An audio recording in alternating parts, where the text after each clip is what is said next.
Stigma negatif tentang dampak buruk vaksin COVID-19 tampaknya sudah tidak berpengaruh lagi di tengah masyarakat. Terbukti bukan hanya masyarakat perkotaan, masyarakat pedesaan yang berada di tengah kebun sawit antusias mengikuti vaksinasi hingga jumlah vaksin pun kekurangan.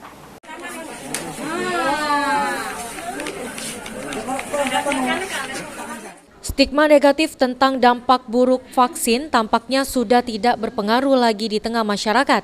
Terbukti bukan hanya masyarakat perkotaan, masyarakat pedesaan yang berada di tengah kebun sawit pun antusias mengikuti vaksin hingga jumlah vaksin pun kekurangan.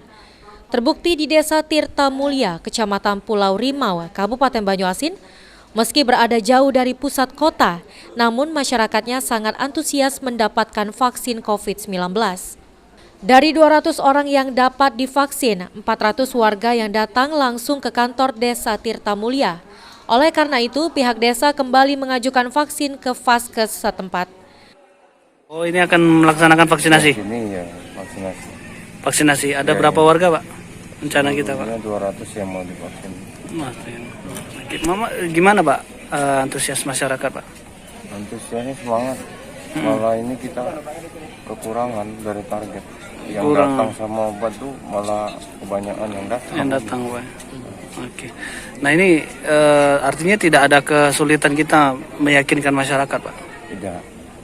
Begitu kita suruh kardus RT-nya langsung Pak datang. Tidak ada istilahnya ini dan segala macam kan. Nah, harapannya, Pak, dengan vaksinasi ini gimana, Pak, aktivitas masyarakat desa? Ya, harapannya sesuai dengan target pemerintah pusat dan daerah, kita zonanya zona hijau lah kan. Memang selama ini zona hijau. Sulaiman, PAL TV.